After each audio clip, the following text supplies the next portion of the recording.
So as we all know, Nepal is highly vulnerable to landslides, debris flow, soil erosion, mass wasting phenomena. Each year, landslides destroy buildings, agricultural land, forest, roads, hydropower projects, and public infrastructure, killing an average of 200 people in Nepal. This year, Nepal faced a number of serious disasters, starting from the monsoons, like a landslide dam, debris flow events occur in Mustang, Manang, Melanchi, and Indravati, and Tamakoshi as well. The flood and the landslides along the Melanchi and Indravati is a major disaster event and receive a wide media coverage. So, through our survey initiative, a joint USAID and NASA partnership, ICIMOD contributes to effective evidence-based decision-making processes by government, communities, individuals using satellite data, Earth observation information, and geospatial information technology. In the areas of disaster, natural resources, agriculture, environment, and climate change, SERVIR-HKH is working in developing a landslide monitoring system based on Earth observation data in the region, with support from the scientists and researchers from the NASA Goddard Space Flight Center. This workshop aims to bring together the key stakeholders from various organizations, governmental, non-governmental, academic, scientists, and international agencies working on landslide monitoring and risk reduction process in the country. This event aims to share information about ongoing work on landslide by various organizations and discuss on future perspective as well as potential collaborations. We'll start today's program with opening remarks by Basanta Shrestha, ICIMOD Director, Strategic Cooperation. Thereafter, Birendra Bajracharya, Chief of Party, SERVIR-HKH, will provide a brief introduction of SERVIR-HKH and its activities. We have 5 presenters from DMG, NSET, WRRDC, Practical Action, and TU, who will share their ongoing activities on landslide and future plans. We also have one presenter from the NASA Goddard Space Flight Center, who will present on Earth observation-based landslide mapping, nowcasting, and forecasting system. So to continue, regarding this informations, my colleague also will be posting a link to the event page of the event page in the chat box. You can click on learn more about each speaker in detail. After the presentation, Dr. Mir A, Team Leader Geospatial Solution, will moderate a panel discussion and question answer session. We will close this workshop with a way forward from the workshop and a warm welcome to you all. And thank you for giving us your time today. So without delay, I would like to request Basant sir for his welcome remarks. Over to you, Basant sir. Thank you for that introduction, and also very warm welcome to all the participants. I also understand, and Dalia, our colleague, very good friend from NASA, Goddard, is here. And I recall our discussion with Dalia in number of times, working on this landslide, using Earth observation and some of the innovative kind of a technology to predict, forecast landslide, So I think this is, I consider, a very, very opportune time from ICIMOD point of view, and also our large network of partners, and under the banner of SERVIR-HKH, we are very, very pleased to have this consultative workshop. And this couldn't be more timely as we speak of the kind of the onset of this monsoon, that kind of a devastation that we are seeing in terms of landslide and floods, the kind of a painful reminder of Melanchi floods in mid-June, and also second wave of Melanchi floods. Very, very devastating consequences in terms of lives, in terms of livelihoods, environment. So I think the topic is very, very relevant from the point of view in Nepal, and also I think all the mountainous countries of the Hindu Kush Himalayan region. We also are cognizant of the fact that there are a lot of technological development in terms of Earth observation, new satellite data, new sort of products, in a varieties of different products. We are also aware of different innovation in terms of wireless sensors network, Internet of Things, UAV device, and other things. I think we are in a better position in terms of consolidating these technologies to address some of the impending challenges of landslide and floods. But unfortunately, I think the kind of a devastation that we see in Nepal and the surrounding Hindu Kush Himalayan region, I think this is one of the pressing need, I would tend to think, and we have had various discussions with the government and number of different partners. Our recent technical assessment report on the Melamchi floods also points out, the need for, understanding different dimension of these disasters, both from the landslide and also the floods perspective. So I think I see this is very, very opportune time from that point of view. Of course, there are many drivers. I think we see climate change is one of the key drivers in terms of changing rainfall patterns, intensity of precipitation, leading to devastating landslides in this part of the region. Also, I think I just would also like to point out that there are over the last decade or 2 decades, the kind of a rapid development pace.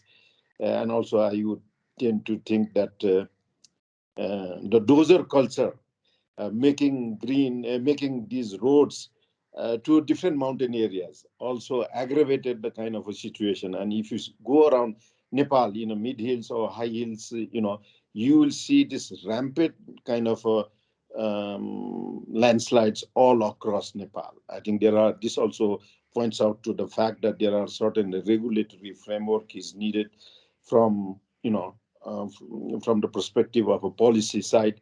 But on the other hand, I think we also need to come up with a very innovative kind of tools and technologies to address this problem and also to build capacity of different stakeholders at large.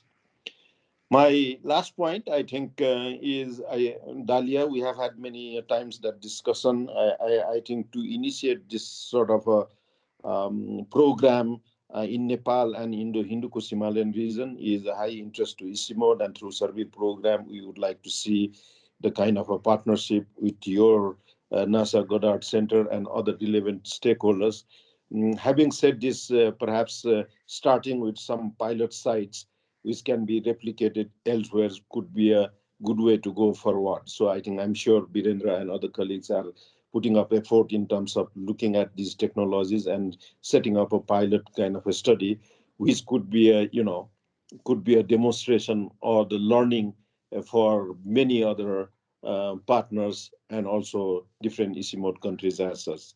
Once again, I would like to thank the opportunity to interact at this forum in this opening remark, and I wish you all the best with this consultative workshop, and I'm sure there would be some key way forward through this workshop in terms of going forward, having some sort of a pilot study to look at some of the Earth observation and some of the innovation from GIT side, whereby we can implement some pilot landslide, forecast, and also in terms of some information system that could be helpful to government and other stakeholders. Thank you once again, and thank you for this opportunity, Sudan. And back to you. Sorry, I had to resort back to my mobile device. I hope everyone can hear me okay. Thank you very much. Thank you, sir.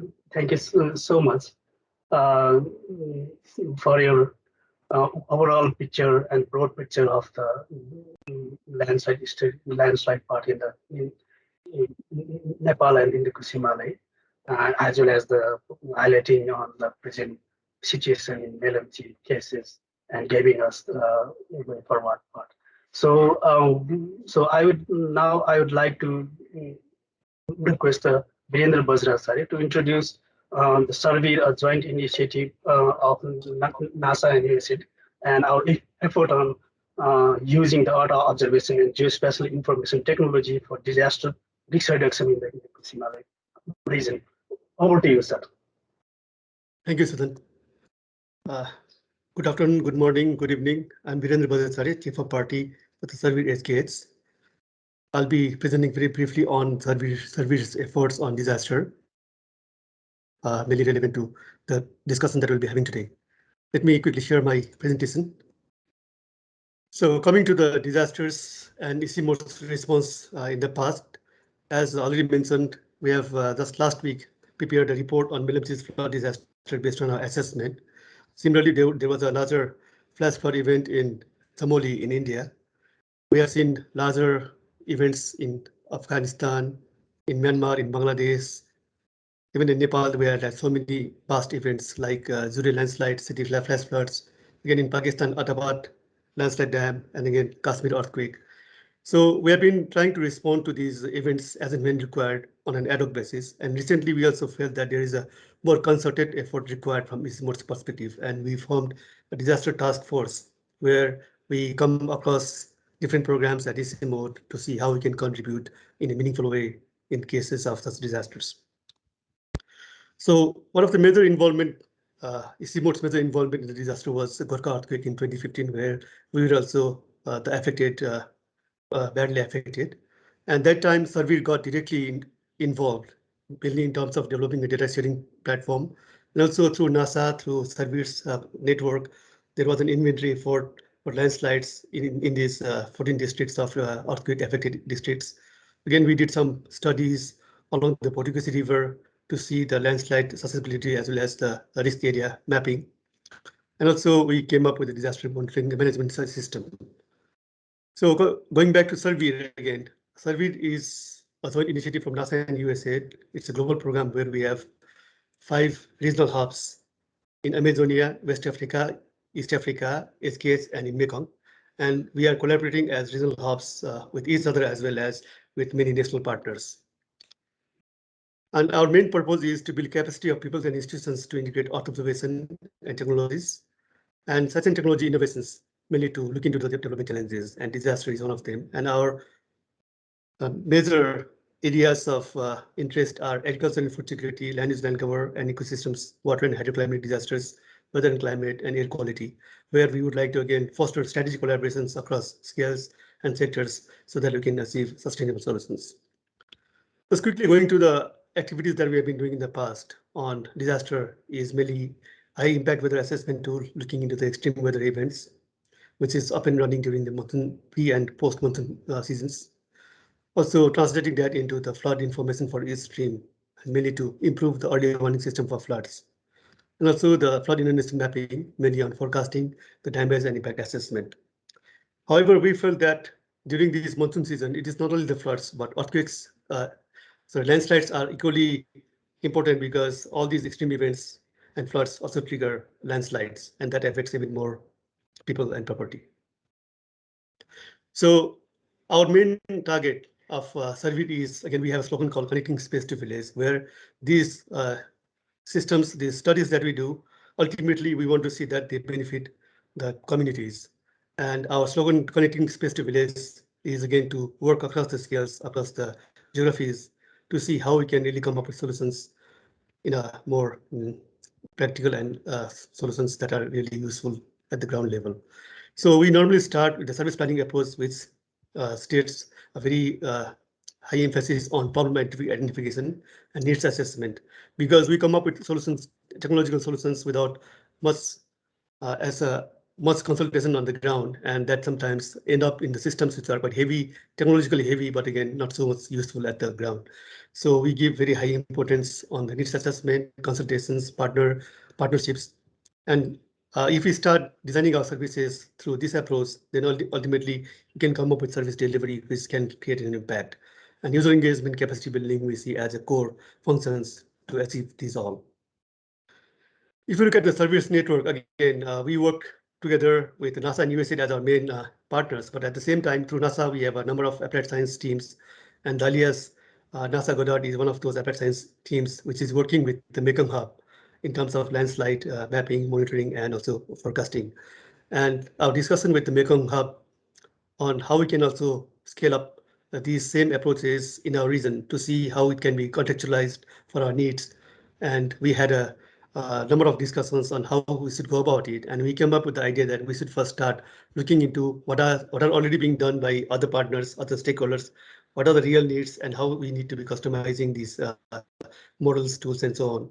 So that is the ultimate, and today is the ultimate result of those discussions, where we would like to start with consultation with you all, with your expert advice, and your experiences will definitely help us in shaping up our future steps. So I would like to see this consultation coming up with more specific needs assessment across the scales and geography, because we see that these landslides can be seen both at regional scale, global scale, as well as the very local scale, which is really dealing with households. And also possible solutions. We know that there are a lot of technologies, but each technology has its own limitations, and we also need to be aware of those limitations and make the users aware of those limitations, as well as there are a lot of institutional solutions are also required, where the technologies can be disseminated to the right people at that time. And also, since we are all making our own efforts, it is always good to come together and build synergies so that we can help each other and also benefit from each other's expertise, resources, and so on. With this, I would like to again welcome all of you once again and look forward for a very fruitful discussion. Thank you. Yes, thank you, sir, for providing the introduction about survey and this, the present workshop. So without delay, I would like to turn to our speaker joining from us from the DMG Nepal, Dr. Suchita Shrestha. She's a senior geologist at the Department of Mines and Geology, Government of Nepal. Over to you, Suchita, madam. Yeah, Shrestha, please go ahead. Thank you, Sudan. Sorry for the interruptions that I could not change my slides. So can you change to the next slide, please? Or can I start change by myself? Just say next slide, and we will just do it. Okay. Okay.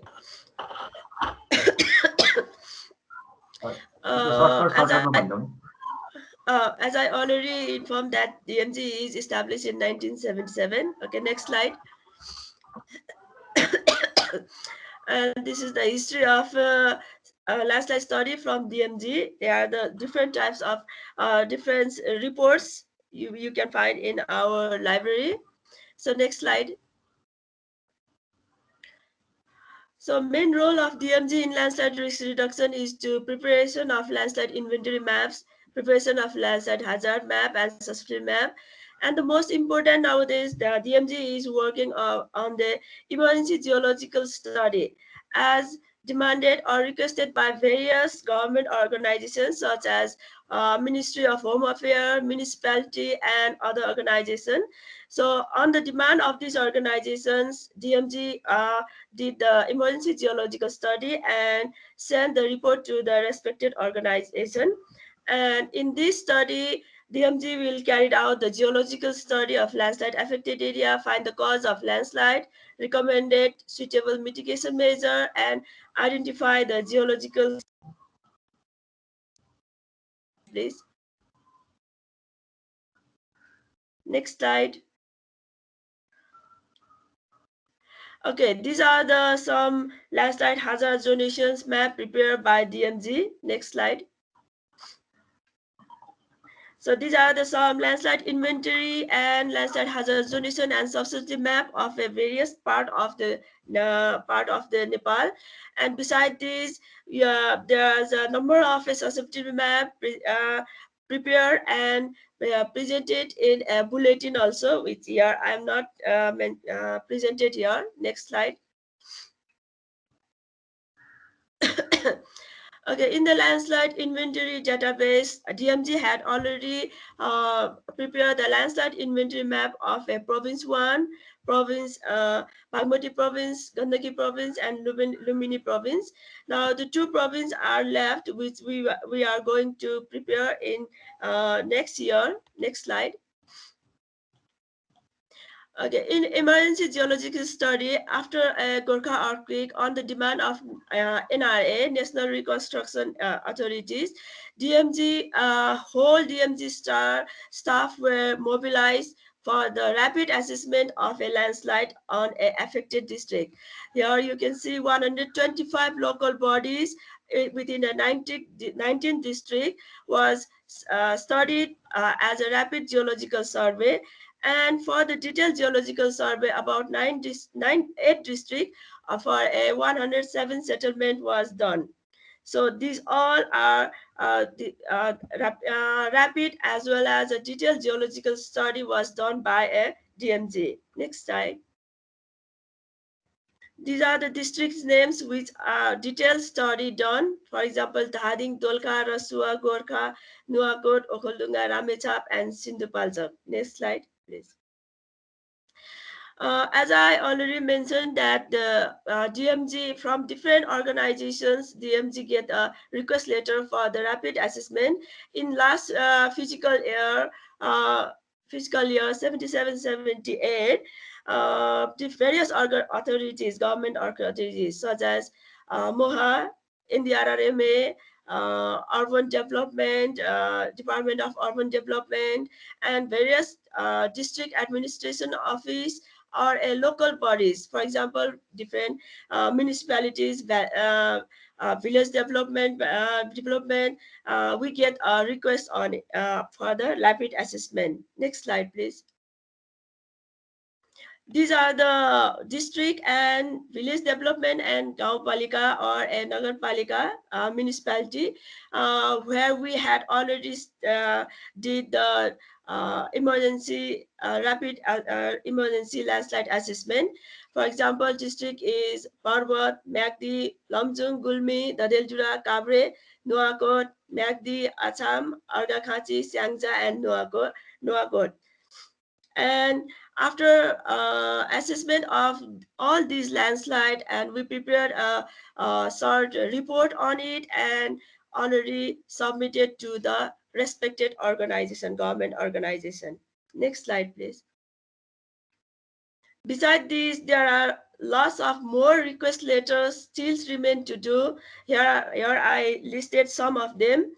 Because of various causes, DMG are not able to study these areas because some of the request letters mention that they need to assess the whole district, or some of them cover a large settlement, for example, more than 800, 900 households, so which we cannot assess by DMG alone. So we had already sent them a reply letter mentioning that we are going to assess these areas in collaboration with NDRRMA. Next slide, please. While we study the rapid assessment, we use a different technology for the landslide study. For example, using a drone and prepare a landslide susceptibility map. Next slide. And using a Google Earth image and satellite image. Next slide. While we study the rapid assessment, we get our chance to study a various type of landslide. Here you can see the deep-seated landslide of a various region. For example, Lamjung, Argakhachi, and Baglung. Next slide. Shallow soil landslide rock types, which we found in a Gulmi and Acham. Next slide. Debris flow, which we found in a Gulmi Parvat area. Next slide. And while we study the landslide, the main cause we found is the geology, rainfall, and anthropogenic. Next slide, please. And the most affected one because is the non-engineered road, as we all know about it. Here you can see these are all pictures which we get to study because of the non-engineered road construction, so-called urbanization caused by the organization. Next slide, please. And this one is from the Chumnumre Gorkha. Last month we visited this area. You can see the village here. This one is at the Gorkha district. The settlement is just above the landslide. This one we started in last month. Next slide, please. Okay, while starting this landslide in a field, we have to face various challenges. For example, complex geological formations and lack of adequate data like satellite image, rainfall data, and difficulty in accessibility during monsoon. And the most challenging in a DMG is the lack of human resources. The immediate response to reduce the landslide risk reduction, as we informed that, is the community awareness, drainage management, and use of local technology. Next slide, please. While we study the field-based landslide, we learn a various lesson. For example, the most of our settlements in hilly areas and in an older landslide deposit mass. And the most landslide are occurred by the natural and anthropogenic cause, which made them unstable. And the community have high expectation with government, but they rely on the instrument rather than expert knowledge. Another, community awareness about disaster risk is very low. There is no clear-cut task division, coordination, and data sharing among government organizations. And there is always no positive response from local representatives, and conflict among different political view, and personal interest. That means while we study in a field about of this landslide, we get a very difficult to collaborate between the local political parties, and personal interest. And the most one is one-time interpretation is not always valid for the particular locations. Next slide, please. DMG plan for this physical year is to, as I already mentioned, that from the various organizations, they demand for the landslide assessment. So to emergency study of landslide upon demand from various government authorities. And another one is to prepare the detailed landslide susceptibility mapping of a MACD district, if possible, MACD district, or otherwise one development village watershed, or a development region.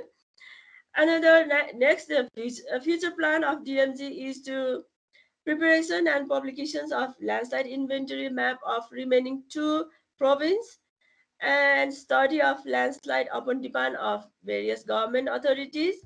While we study of these landslide, we will use the geophysical instrument for landslide investigation, detailed study of landslide for using SAR method, instrument aided monitoring of landslide, use of drone GDPS for precise location and sense detection, and preparation of district-wise landslide susceptibility map. Thank you. I think this is my last slide. Thank you very much. And sorry for the interruption. So I will request now to the next speaker, Deputy Director, Executive Director of an NSET, Dr. Ramesh Guragain. Please, over to you, sir.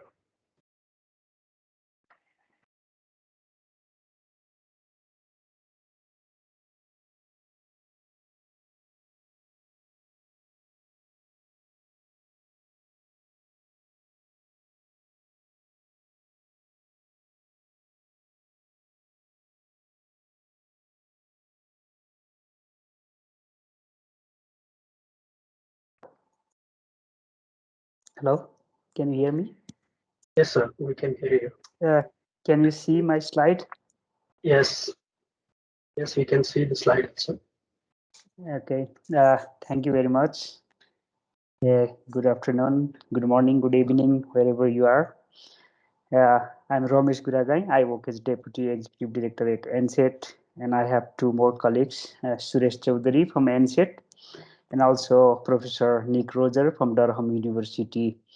NSET's work on landslide mapping, assessment, and risk reduction are, we are working with different organizations, but primarily with Durham University for last 6-7 years. We are working for the field level observations, mapping, landslide susceptibility map preparation, and also in some of the projects with other organizations, we are working for the landslide risk management and reduction.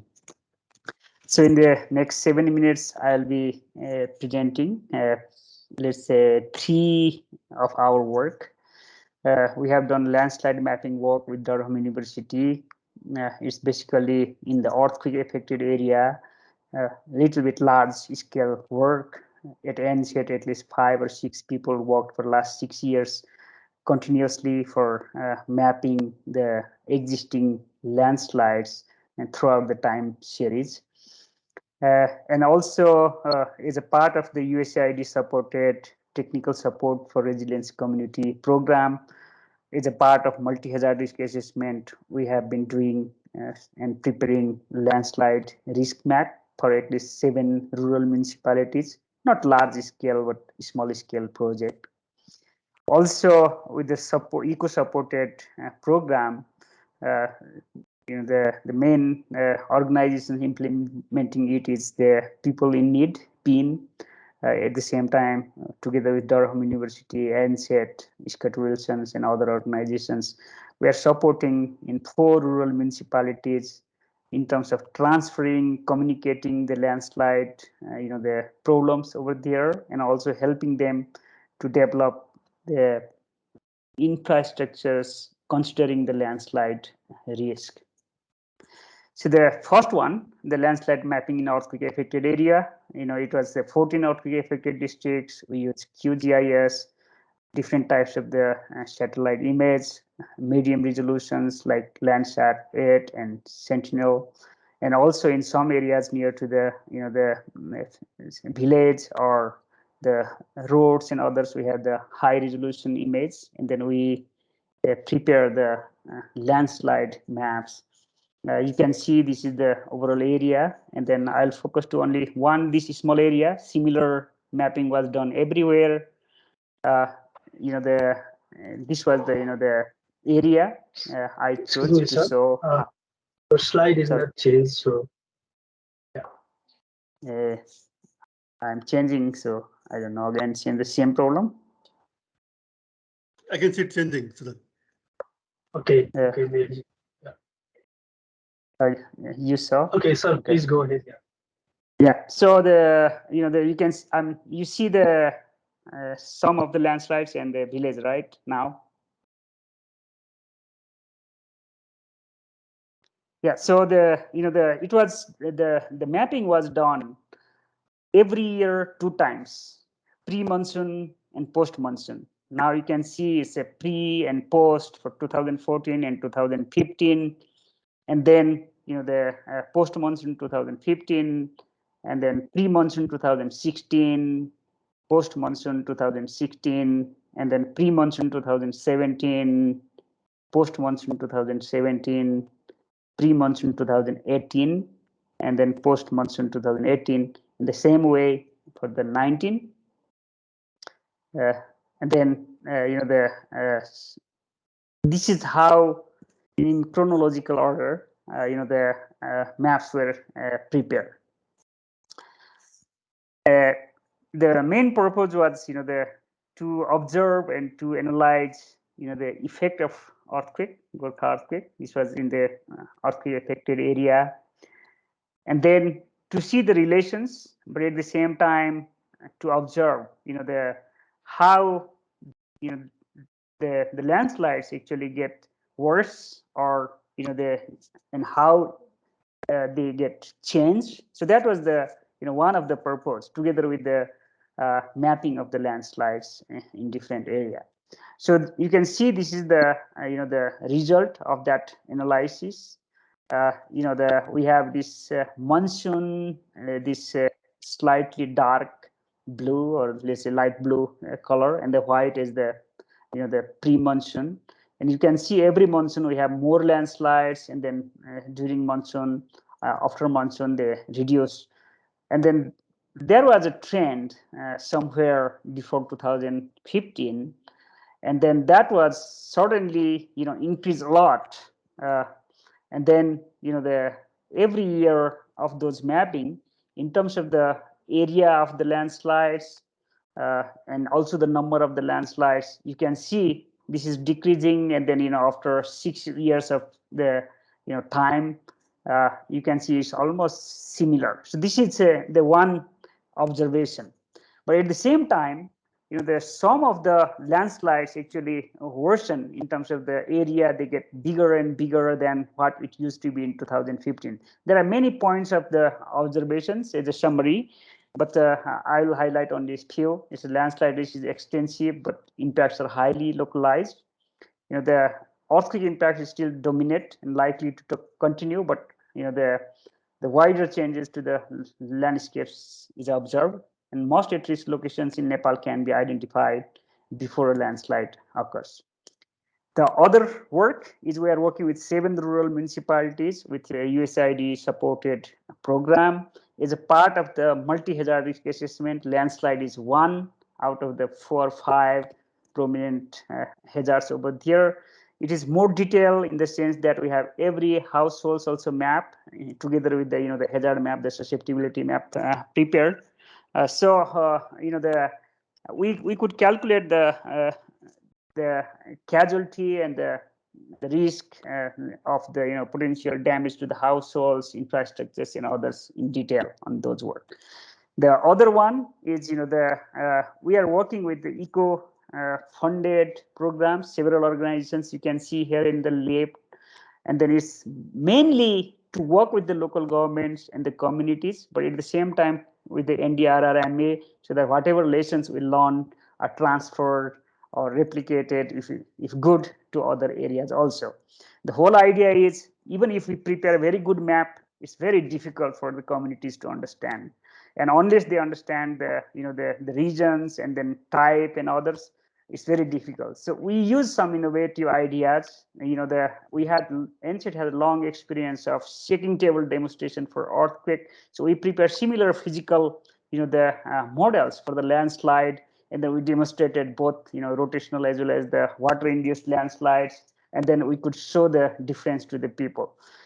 For the ward and the municipality, we cut, the 3D models, the shape of the, the topography, and then we are, this is the work still under progress, and then we are preparing, all the landslides over there, and their infrastructures also there, so that, the local governments can very easily understand as well as work on those models. Something like this in terms of the, the scientific map, but those will be translated to those 3D maps so that it will be easy for people to understand. So you have community engagement. 1 minute left. Sure. Community engagement is the core part of this work. The next steps, this is the, these all are the work either in progress or already completed, but this is the work that we are doing now onwards. It's a, it's a scaling up of whatever we have learned earlier and whatever we have done. It's multi-hazard, so it's not only earthquake, but we consider landslide, but earthquake and then flooding and others, and then interrelations and how one triggers others, that part also. And then also support at the national level in terms of the contingency plan and the preparedness plan for the national government, NDRRMA, as well as the UN organizations. And then we have several organizations in this program, depending on the the expertise. Some are with a very highly the social science perspective, some are more from the technical, and then government and non-government and academic institutions together, so that the whatever we prepare is properly used, and whatever we prepare has the validity and then accuracy. So with this principle, and as a large scale, considering the whole Nepal, we have been working the next. So this is the what next. So as a summary, the some of the observations or lessons are the scale, the resolutions, the methodology. It depends on the objectives. So as the purpose of those maps we prepare. The stakeholders engagement is very important, actually, to translate the risk to resilience. Consensus among the professionals, national level stakeholders is key. Otherwise, people get actually confused, because in the same area there are multiple maps prepared, and then innovative tools and methods help communicate those technical details to the community. And what next? It is Sajak Nepal. That's the project, as I mentioned, is scaling up. It's multi-hazard, and it's supporting for contingency and preparedness planning. I'm not a technical person. I am an earthquake engineer, and as I mentioned, I have two colleagues, Dr. Suresh Chaudhary and Professor Nick Roger, in this workshop. So for more technical, the questions, they may help me to, elaborate those. Thank you very much. Yes, thank you, sir. Thank you, sir, for showing the work, nice work that the NSET are doing now. So now I would like to move on the Dr. Ananta Pradhan, a Senior Divisional Engineering Geologist at Water Resource Research and Development Center, Government of Nepal. Dr. Pradhan, can I now request for your presentation? Over to you, and you have 7 minutes.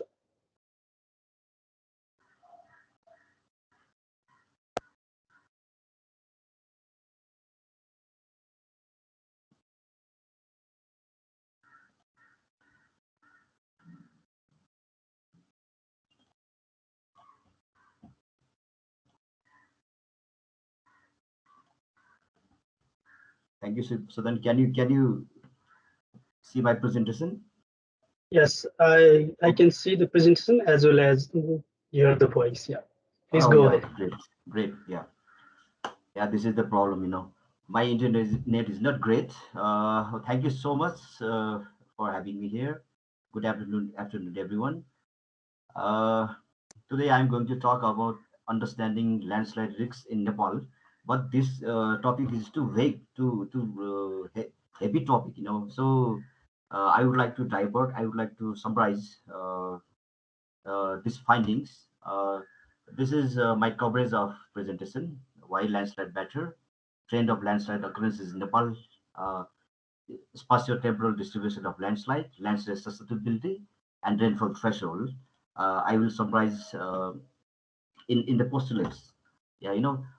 Before that, I would like to introduce my office. My office is newly established, one of the newly established governmental organization, which was established in September 11, 2015, and it has 4 mandates. One is prepare model projects, capacity building, like training, and physical and numerical modeling, and study, research, and exploration. This is entirely resource and water resources resource and development center. So this is we have a tie-up between governmental agencies and research organization as well. And we have lab facilities also in Godavari. We have landslide flume, we have debris flow flume, and we can use this landslide flumes and debris flow flumes for the shelter zone identification and other rainfall induced properties of soils. Anyway, now I don't want to go through this. Landslide is a major problem in Nepal Himalaya, and this is a problem. This is one of the major causes. The all land in Nepal Himalaya is in stress condition, in strain condition, and another factor is rainfall. And due to maybe in different reports, it has been indicated that Due to climate change, Nepal is experiencing high intensity and low duration rainfall. So this intense rainfall and infiltration around the world, about 69% is responsible for the landslide. And another is shaking, that is the earthquake. We know the previous presentation also presented about that. And another is anthropogenic factor on proper improper land management. This is the cuttings from the present scenario from newspapers. Now, I would like to say something about the trends of landslide occurrences in Nepal. So, WRRDC collected the landslide, fatal landslides from 1970 to 2000. Now, still going on. Now, this is the distribution of fatal landslide from 1970 to 2020, and you can see there is the huge spikes, number of landslide and number of deaths are also increases in the few years. And we can see there is a huge landslide numbers, fatal landslide number during monsoon period. And we can now this day we can experiencing increasing of landslide number of landslide in the dry period also. This may be improper land use management, or we can say the rural road building programs. This is you can comparison. There is a comparison between one place is taken from Taroli in 2016. This is from Nepal Himalayas. You can see the disaster after the so-called development. And this is distribution of the landslide from 1970 to 2020. And we have collected about 5,000 landslides, fatal landslides. And you can see there is a landslide distribution mainly distributed in the middle Himalaya range. Now let's talk about the landslide inventory. This is how landslide inventory can be made in spatial and temporally way. And here in WRRDC, we have started one algorithm-based landslide inventory. Mainly, this landslide inventory can be made identified from satellite images, and we use the convolution neural network. And from that convolution neural network, we can make landslide inventories like we have started in from 2016 to 2019. This is area, one of the far western district of Nepal. This is Darsula. We can see the distribution of landslide in different years. So by district by district, we have collected about 60,000 landslide polygons from 2016 to 2020, and it's still going on. This work is still going on. And from that, now we can see the inspection of landslide inventory. This reveals that the abundance of landslide varies with the size. As the size increases, the distribution of landslides decreases, and the probability density of landslide distribution is also decreases. Now, from that database, we try to make landslide susceptibility map. There are different methods exist, statistical method, data mining method, and others. So here we use different 12 parameters. Here is 9 parameters, right? And 30-meter resolution SRTM digital elevation model was used. And from that, this is the distribution of probable distribution of landslide. I don't want to talk about this more. And we use the artificial neural network, and everybody knows artificial network is a we can use a binary number for the code. And this is the landslide susceptibility map, nationwide landslide susceptibility map using around 60,000 landslides data. Now, this red zone is very high landslide zone, susceptible zone. So, yeah, there is also, yes, 1 minute for, yeah. I will take maximum 2 minutes. Okay. Now, yeah, the only landslide susceptibility is not sufficient. We need runout zonation as well. This is the so I would like to talk about the rainfall threshold. Yeah, in 1980s, I think Mool and Kaine from ICIMOD also tried to establish rainfall threshold, and this is general rainfall threshold equation. This is power equation, and here is one of the vulnerable district, Sindhapal. So we made landslide rainfall threshold, but unfortunately we don't have that kind of database from DSM. Hourly data, we did not receive any data from DSM, so we use that ICIMOD data, and we try to make a landslide this rainfall threshold. This is the different classification as indicated by SafeLand. We use alarm, attention, watch, and null. Similarly, this is the future plan. We try to combine the rainfall threshold and landslide susceptibility. And this is the simple working algorithm. If rainfall threshold and the landslide susceptibility it satisfied, then this area is high. Otherwise, we have to move in another place, another stage. So from this, we can make a alarm system for the community. And this is they are the these are the probable governmental organization. So as a partner, like the USCWM, Vulnerable Landslide Management, Landslide Section, DMG as well, and NDRRMA as well. Thank you so much. Thank you so much, Dr. Pradhan. So now I would like to move on to Dr. Suchita. Thank you so much, Dr. Shrestha.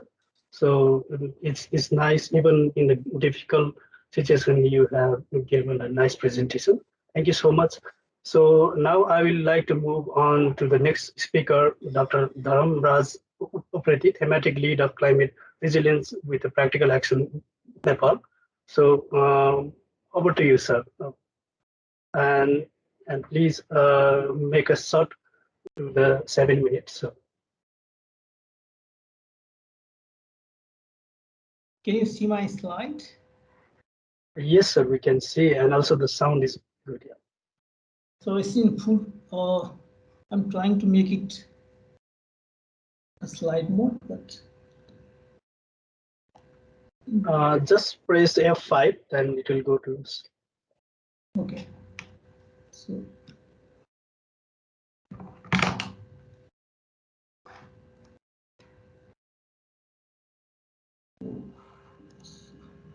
Pop up. Sudan, I think it's a problem with Teams. Maybe I can do the same thing with what we did earlier with Suchita ji. Does that work? Dharam sir, can we share the slides? Yeah. Yeah. Now it's fine. Yeah. Yeah. Okay. Yes. Now so please go ahead, sir. Thank you very much. Thank you very much, and thank you, ICIMOD, for providing this opportunity to share what we are doing and what we have initiated in terms of reducing landslide risk in Nepal. So it's kind of the multidisciplinary partnership in research to develop landslide early warning system at local level. So just the piloting the study is combination of piloting of at local levels and also scoping what is the scope, what are the stakeholders who are working actually in landslide early warning system in Nepal. That is what we did last year. So the context, previous slides already brought about Nepal multi-hazard risk, number of landslides and cascading impact of landslides or disaster is also there that we witnessed in Melamche. So these are the context. I'm not spending much time on it. Then largely the landslide that we observed in our previous slide too in Nepal are rainfall induced or earthquake induced or changes to slope gradient. And there are a number of anthropogenic actions that we already witnessed, like road construction, improper land use, and encroachment to the vulnerable slopes, unplanned settlement, and so. And then hilly districts are more susceptible to landslide because of steepy topography and the fragile ecosystems. And there have been many initiatives to address landslide, but these are scattered, and as we saw, they are not coordinating to each other to make a fully functional landslide early warning system like we have, like flood early warning system and other precipitation early warning system. So I'm talking about giving an example what we have initiated in the field jointly with many number of universities, academic institutions, non-government sectors, together with micro level institutions. It's called Landslide Evo project. The aim, the objective of this project is strengthening resilience to hydrometeorological disaster in the mountain regions of Nepal by utilizing scientific information generated in collaboration with the local citizens.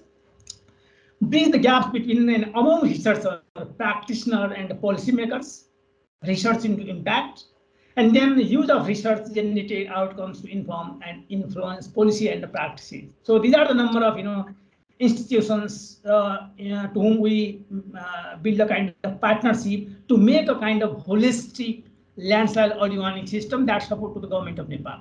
So these are the 4 pillars of early warning system, and respecting those pillars, we design the project outcomes based on that. So this is the project area, Bajang and the Bajra districts. We have taken 2 landslides that cover 3 palikas, and it has a kind of historic landslide that impact local communities in that area since last many years. So these are the work package method and approaches that we applied, allocating responsibilities with different agencies.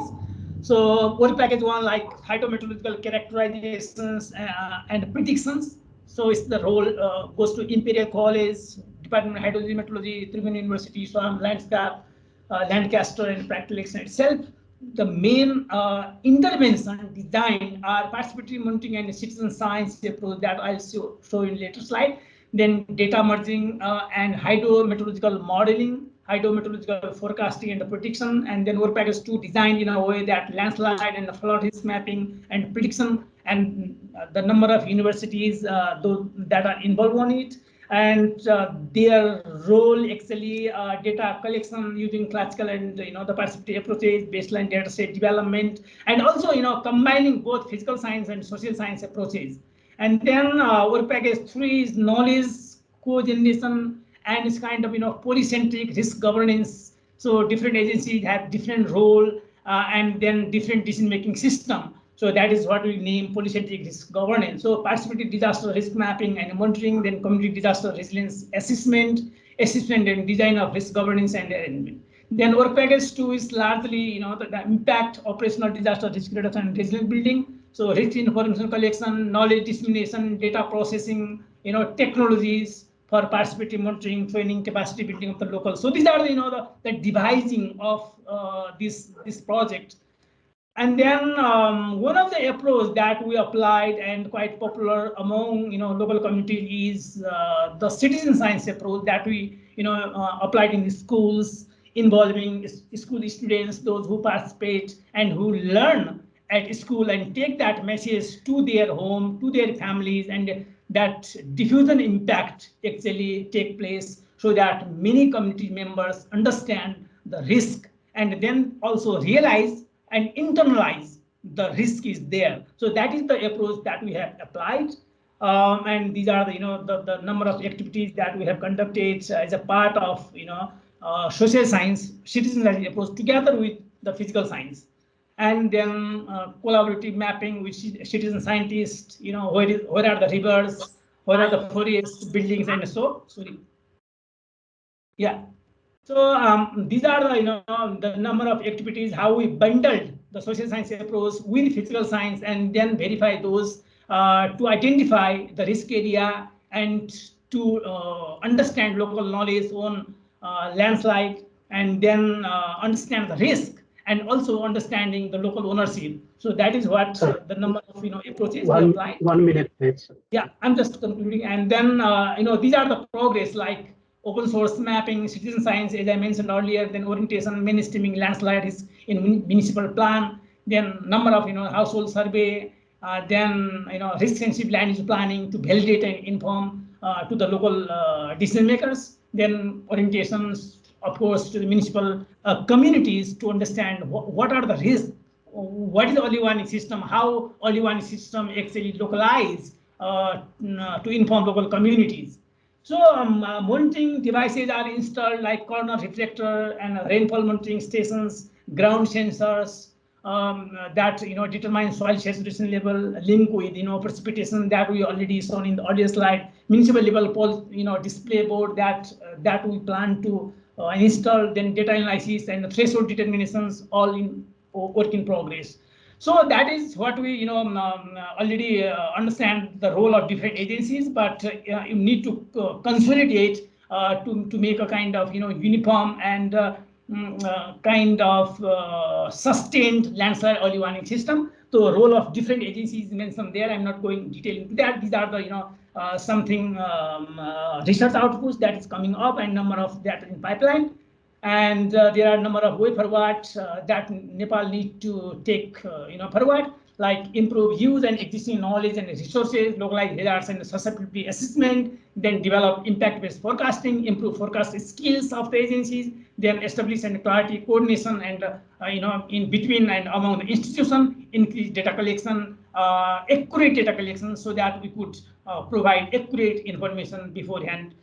That is all about what the way forward. And practical, of course, we want kind of building synergy and collaboration with the different agencies. Like we have already initiated partnership with ICIMOD to make a landslide and multi-site early warning system in Karnali and Uttar Pradesh province. So that is the way forward we have taken, and that's all. And these are the colleagues, actually those who involved in this research, together with other university people. I stop. Thank you. Thank you so much, sir. So now, without delaying, I will move on to the Dr. Basanta Raj Adhikari, Assistant Professor at the Institute of Engineering, Tribhuvan University. So over to you, sir. Please make it your slide share and make a start at the time 7 minutes for you, sir. So can you see my here? Can you see my slide and here? Yes, we can see the slide as well as we can hear you very clear. Yeah. Thank you very much. It's a pleasure to be here to present some of the activities that we do research on landslides in the Nepal Himalaya. So I'm from Institute of Engineering. As we are a research institute, university, government funded university, and we do lots of research on landslides. So these are the some 4 areas on broadly: the spatio-temporal variation of landslides, and then geotechnical investigation and landslide modeling. Another one is landslide susceptibility mapping for multi-hazard risk assessment, and then we also work on development of low-cost and low-tech landslide early warning system. So these are the broader theme, and we produce lots of theses and research papers and reports and new technologies and others. So I cannot explain all, but I'll just explain a little bit about why this is spatio-temporal variation of landslides are important to understand the risks in the Nepal Himalaya and why we need to do. So some of the slides will be duplicated from Dr. Pradhan because we are also working in similar areas. So sorry for that. So these are the representative landslides from different part of Nepal: co-seismic landslide, monsoon triggered landslides, and other geophysical process landslide or gravity driven landslides. So if you see these landslides, they tell you the different story of their mechanism and why and how these landslides are vulnerable for the people living in the mountainous in the Himalayas. Every day, if you see news in the monsoon season, you can read such kind of news articles, blocking the roads, blocking the river, destroying the houses, and so on. So people are nowadays have been, considering the landslide risk reduction is one of the major approach or aspect for a sustainable risk reduction. So if these are the points that we derived from the Disseminata database and MOHA, and then we took the and the centroid from this central point of this smallest unit, And so you see this, most of the landslides are distributed in the middle hill of the Nepal because of different reason, rainfall and others that I will show you some of the maps. But if you look on this, the temporal variation from 1971 to 2020, you can see the changes over time. And in 2001 to 3, it is a large number, and then reduce and then increase. And if you look at the seasonal variation within the year, so June, July, August till September receive lots of landslides in this part of the world. If you compare with the elevation, as you can see, most of the landslides fall under from 5,000 meters to 22,500 meters. So these are the landslides most probable sites in elevation wise. And if you look this, the rainfall, so also you can see from 1,000 to 3,000 millimeter. And this is the map we overlaid from Department of Hydrology and Meteorology, published in 2017.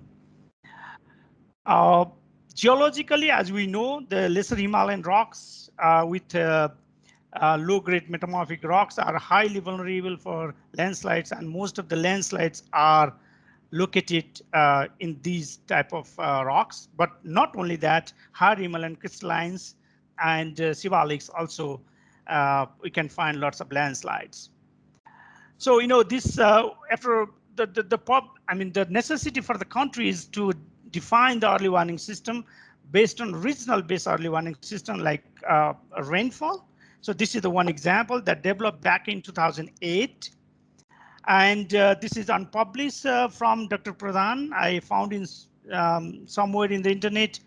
I suppose Dr. Pradhan, you can correct me if this is already published. So he already, developed some kind of intensity and the relationship between intensity, duration, cumulative rainfall, and duration curve to understand this landslide early warning system. So this is the major achievement in terms of understanding. But we need also the local level early warning system. These are some examples from in the Nepal Himalayas from different part of from east to west. So I will just focus one that we developed and installed in Dolakha in eastern part of Nepal. It's the low-cost technology with the soil moisture sensor, extensometer, and the rain gauge, and it worked perfectly. And so you can see the devastation of the landslides. But as you can see, these the numbers we put the threshold, and you can see the extensometer with the rainfall, and these are the threshold that we put for the early warning system, and some changes there, but didn't cross the threshold. So 495 people from 117 households saved their life on that day. When the landslide occurred, they heard the siren. And so this is the reflection from the people on that area. So some families with concrete roofing material, they were able to hear the sound, but zinc sheet, they couldn't. So there is some kind of limitation we need to scale up. So, not only that, we also do this UAV analysis. So using the frontier technology like drone mapping, you can see this is the Google Earth image of the one landslide in the eastern Nepal.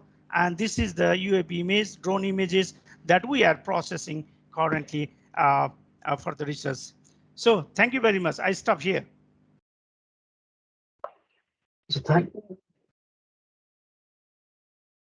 you, Dr. Basanta, for your presentation. Now I would like to turn on to our speaker joining from the USA, Dr. Dalia, Chief of the Hydrological Sciences Laboratory at NASA Goddard Space Flight Center. She will be basically speaking on about the Earth observation-based landslide mapping, nowcasting, and forecasting system. So welcome, and over to you, Dalia. Well, thank you so much.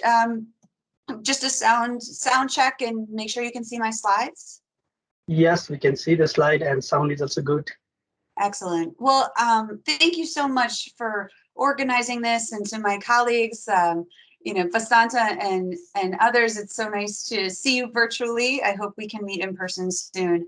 And I was really inspired and impressed by many of the presentations that came before, because I think there's a lot of opportunities to collaborate and to advance some of our mutual focus on landslide early warning and on mapping.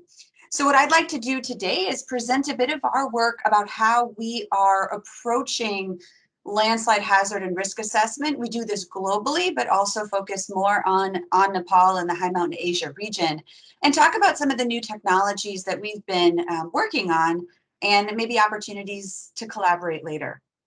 So let me jump right into it. First, I'd like to acknowledge my co-authors in this work. And I know some of them are on the line today, as well as some of the collaborators that we've worked with. Maureen Clark, Nick Rosser are all people that we've been working with over the years, and greatly appreciate the academic coordination of this work. So to start at the big picture, I'm coming from NASA, and we're working to figure out how we can exploit both our Earth observation fleet, which is what you see here, over 24 satellites, 25 satellites with their eyes pointing down at Earth, looking at different states of the Earth, from the atmosphere, looking at precipitation to the surface, and looking at ground deformation as well. And I know that many of you have seen that type of information. And so in our landslide team, we are approaching landslide hazard and risk assessment from multiple scales. So going from the local mapping and modeling perspective all the way to global analysis. And I also want to acknowledge some of the work we've been doing with our SERVIR colleagues, both in HKH and also in the Mekong region. I know we have some of them on as well. And so we'll highlight some of that work. So first, to start at a fairly local scale for us, which is, I think, a much different scale than many of you work, and that's an important point of collaboration as well. Our colleague Bikash Matia, who's on the line, has been doing a pretty extensive mapping using different algorithms, developing new technologies to look at the size and the distribution of landslides. This is some of his work published last year that highlights landslides and the size of landslides along 3 different highways in Nepal. Specifically, we worked in the Karnali region with the World Bank transport sector, who were looking to better understand the hazards posed by different segments of the road. And so this type of work, you can see on the left, we have our inventories that were derived primarily from worldview data and planet, high resolution commercial imagery. And on the right is a susceptibility map that he made, highlighting kind of more susceptible portions of the road, which allowed the World Bank to understand and plan for some of the mitigation measures along this more remote road in the western section of Nepal. And so the system that Bikash has been developing, we call it the semi-automatic landslide detection system, or SALAD. And so it uses machine learning as well as several different packages that are all open source. We're actually just finishing the process of open source release of all of this code. And so using different imagery as well as some manual mapping, we're able to semi-automatically detect landslides. And this is a task that, with manual mapping would take days to weeks, and this is taking hours. Now it needs manual correction, but it is really increasing the time or decreasing the time of developing kind of some especially rapid inventories following events. And just to highlight some events, this is one from the Mekong region. On the left, you see the pre-image from planet data. On the right, you see the mapped area from SALAD. And this is with not a lot of manual correction as well. So it can start to look at the distribution of the landslide scars. And then he's also been developing multi-temporal inventories. So this is for the Trishuli and Arnaco Highway for a period of, I think, about 8 years, showing the distribution of landslides each year in this region. And so this was, again, using the SALAD algorithm to kind of highlight the distribution. And all of this data I'll show later is now available in some of the High Mountain Asia locations. And so we're very happy to share that information. So this is optical detection, right? Obviously, it is dependent on clear clouds, But some of the other work we've been doing with colleagues is looking at how you can use synthetic aperture radar.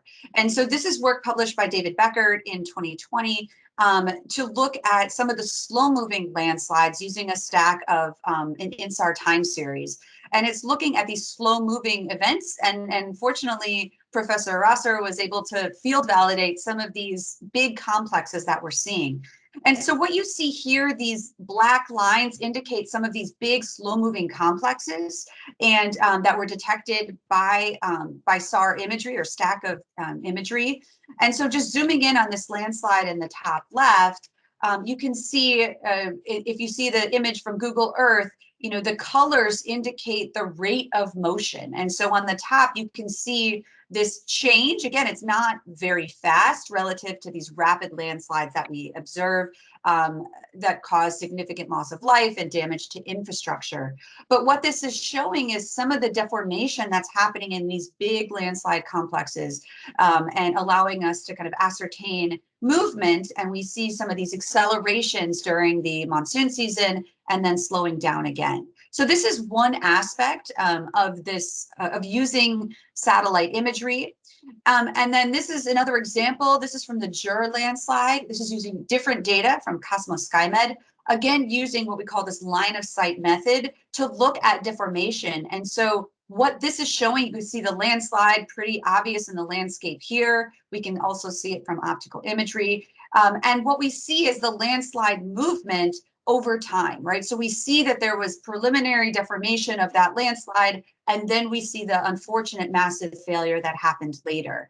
And so by pairing different types of satellite imagery, we can start to get a sense of the slower moving deformational patterns of these landslides, but then we can also observe some of the optical imagery. And then a fairly new activity we've been working on with colleagues, Al Handwerger at the Jet Propulsion Lab in Monghang, is the use of SAR within open frameworks such as Google Earth Engine to rapidly map landslides following a major event using essentially heat maps. So looking at where the amplitude signals are different from the SAR images pre and post event, and highlight kind of the density of those areas. Now, this is new work and it requires refinement, but it is a really interesting opportunity to combine or fuse SAR and optical data to get a better sense of what's going on. Now, I want to move to some of our modeling work. So, oh, I'm joined by a child. So in terms of our modeling, and this is characteristic of some of the other work that's happening as well. And so the first version of our model, the Landslide Hazard Assessment for Situational Awareness, we call LHASA, is a simple decision tree model, and it leverages a susceptibility map. This is running globally, which is derived from variables including slope, vegetation, distance to road networks, lithology, etc. And then it combines that with satellite data from the Global Precipitation Measurement Mission. That's what you see on the top. And using a 7-day antecedent rainfall index that we've calibrated over a period of about 19 years with the data, we're able to get a sense of the moderate to high landslide nowcast based on these characteristics. And so just to give you an example of kind of what this looks like dynamically, so this satellite data is available about 4 hours after the acquisition of the observations. And so this is a tropical cyclone happening over Mexico. And you can see the precipitation shown in green to red, and then you can see the landslide nowcast that we have in red to yellow as this storm moves across Mexico. But we've now moved on to a new version. So that I must mention is available. The data output is available, and I can put the links in the chat. The code is available in GitHub as well as Python code as well as R.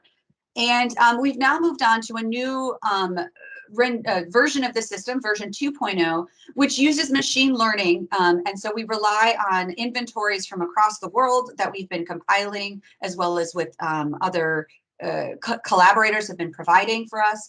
And so using the methodology XGBoost, a machine learning methodology, we're able to highlight essentially more probabilistic representations of landslide nowcasts, and including some additional variables. So this again includes our satellite rainfall data, but in addition, we're looking at soil moisture, we're looking at snow mass, and also we're about to include in the next, hopefully 6 to 9 months, the preconditioning that's caused by seismic activity, obviously a very important element in Nepal. And then we're adding a post-fire debris flow module, which we hope will be implemented by later this year. And then in addition, we have an exposure module, which is work done by my colleague, Robert Emberson. And so just really quickly to get a sense of how this works, since this is a dynamic model, we look at the full soil wetness profile from the soil moisture active passive mission, their level 4 products, which is model data, as well as snow mass and then antecedent rainfall to get at the near real-time estimate of potential landslide activity. And then we're also working to develop a forecast mode for this. This is work by my colleague Sana Khan. And so we incorporate a global precipitation forecast that allows us to get a sense of the 1 to 3 day forecast. Now, this is a global forecast, and it allows us to really understand potential big systems that are coming in. But there's a lot of opportunities to do this regionally, and that's something that I'll talk about in just a little bit. Okay. And then, so just some examples of this system. This is an example of the forecast, so and the nowcast. So in the bottom left, you see a nowcast, and this is for Cyclone Harold in Vanuatu in April of 2020. And you can see kind of the forecast, and we're still working to evaluate it, but we also start to see some of the mapping that we observe from the event. And so I think that while this is a work in progress, it demonstrates potential for a little bit more anticipatory action, or at least information to see what types of systems are coming in. And then I wanted to highlight our exposure estimates. So this is work where we are looking at population exposure, roads, and infrastructure. And our new LASA model incorporates these exposure estimates into the outputs. And so this is work published last year that really highlights, kind of in a dynamic sense, the potential exposure of key assets.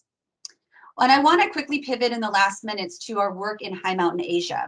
And so the NASA High Mountain Asia science team has developed a core kind of science effort working with many other groups, the Disasters Program, the SERVIR program, to really understand changes in the cryosphere and hydrologic states of High Mountain Asia. And so in our work, we've been looking a little bit at how we can look at projections. And so, for example, for looking at the forecast, we worked with some people at the National Oceanographic and Atmospheric Administration to look at how rainfall extremes may change by the end of the decade within this kind of latitude, this band of including Nepal, really centered on Nepal. And so what you see here is that in these extreme areas, the most extreme rainfall, we anticipate that the extremes are going to be more extreme. And so this is shown by the orange dots, where relative to kind of the baseline conditions, which is 1960 to 2000. Now, this is model, of course, but the question is, what does that mean for landslides? And so we've had some recent work published where we combine our LASA model with these forecasts to be able to look at potential changes. Now, this is kind of the beginning of, I think, a much bigger effort, which we are working on. But what it shows is that there are some potential increases in activity due exclusively at this point to extreme rainfall in that kind of northern border of Nepal and China. And so, you know, this is work that we're looking to expand. The red dots indicate the locations of current glacial lakes. And so the hope is that we can start to better understand at a more granular level some of these changes, not just in the days out, but in the decades to come, to look at these changes. And so I just want to highlight really briefly about the High Mountain Asia Science Team and some of the resources. This is the second 3-year cycle of our efforts, and there's quite a bit of data out there. If you go to highmat.org, you can see some of that information as well as this data here. And some of the different teams are looking at, bringing in different remote sensing, model products for model validation and data assimilation, cryospheric estimates of some of the glacier change, as well as water budgets. And I just wanted to highlight one of the papers that came out in late 2019 on cascading hazards, to talk about not just looking at landslides, but as many of you have been echoing, the cascading hazard processes resulting from glacial lake outburst flooding all the way through the system. And so this paper is kind of an overview to highlight some of the opportunities for using satellite data within these different elements of the cascade, or hazards cascade, as we go forward. But there's a lot more work to do, and the work by all of your teams are really highlighting the synergies that we could have. So we're working on a High Mountain Asia project focusing both on landslide modeling, high resolution mapping, specifically right now in the Arun Basin. We're also looking at the Karakoram region, and really advancing our modeling techniques for this region, as well as starting to look at projections on days to decades. So I just wanted to conclude with a couple things. One, the proliferation of both commercial data as well as publicly available data and model results are really helping us to characterize landslide hazards at a regional and local perspective. And then just highlighting many of these efforts, SERVIR-HKH, the disasters program, High Mountain Asia activities, we're developing these key data sets, again, working with partners, looking at the hydrology as well as the cryospheric conditions to really advance our hazard assessment and couple that with local observations. But I think, and many of you touched on this, there is a lot of data out there, there's a lot of models out there, but how we work with stakeholders to build capacity to use that is a remaining challenge, and something where trainings and local engagements, such as you've already mentioned, are really going to advance this effort. And we look forward to our future collaborations. So with that, I just wanted to thank you so much, and we'll look forward to our discussion. Thank you.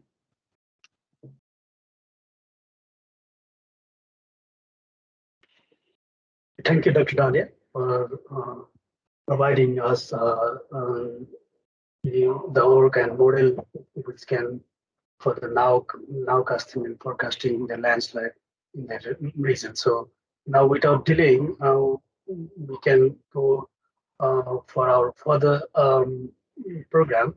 Now we can move on to our panel discussion. For this, I would like to hand over the moderation to Dr. Martin, a team leader of Geospatial Solution ICIMOD, to moderate the panel discussion and question and answer. Over to you, Mir. Yes, thank you, Sudan, and thanks to all our presenter and also the participants for very nice presentation from different aspects of landslide work in Nepal. I think we are now having a very nice picture of what is going on in terms of the situation and what is current activity going in Nepal by different agencies, and then what can be possible in future.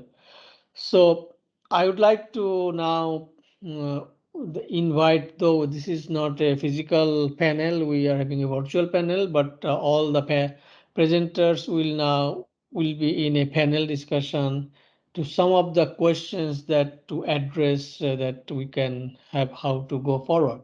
So before I move to that, there are some house rules that I would like to highlight here for the panelists, like to keep your camera on at all time. Please unmute your microphones only when you are speaking. Otherwise, please keep your microphone on mute. All participants, because this is we have a lot of participants and 6 presenters, we don't have that much of time. So, but we are encouraging all the participants to type their questions to the panelists in chat box. And then when you write that questions, please mention the name of the speaker and the question you want to address. At the end of the panel discussion, we will try to address some of those questions, but in any way, we will compile all the questions and then later that will help us to address as a go forward. So next, Utsap. Yeah, so now we see all the 6 panelists. We will go by, we are addressing 6 questions addressed by in 2 rounds with 2 panelists. Each question will be addressed. So we will start. So the first question we will have to Dr. Basanta Raj Adhikari and Dr. Ananta Pradhan. So what are the requirements, use and purpose for landslide monitoring and warning in the context of Nepal? So we will start with Dr. Basanta Raj Adhikari and followed by Dr. Ananta Pradhan. You will have 3 minutes. Okay, thank you. These are very pertinent and questions in the context of Nepal.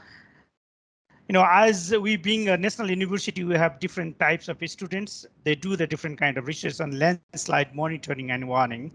So categorically, I would like to highlight 4 points here for the requirement of our university. The first one is that, we need to have easy access for satellite images and the processing softwares for processing these remote sensing images to understand the landslide distribution over the time. And the problem here in our country or in our university that we didn't have central base data storing system. So we are just trying to build the central database system within the university, within the Institute of Engineering, with the help from different partners and friends to gather all the data over the years that our students and faculty members were collected from the field. And then, as we are moving to the big data, what we are called data mining, what we are called machine learning. So the university needs actually supercomputing facility in our system. So we didn't have a supercomputer for processing this kind of database. So this is the utmost necessity for us to supervise a student, to do a PhD of our own faculty members and a PhD student from outside the university who come and join to us. The another one is that when you are talking about landslide monitoring and warning, in Nepal, the hydromet information are really crucial. And most of the time we don't get those data. And most of the time we don't have those data in the high mountain region. So that's why we need to establish this kind of, like Dr. Uprety mentioned about citizen science perspective, at least to understand the different rainfall patterns around the Nepalese Himalaya. So these are the requirements for us. I stop here. Thank you very much.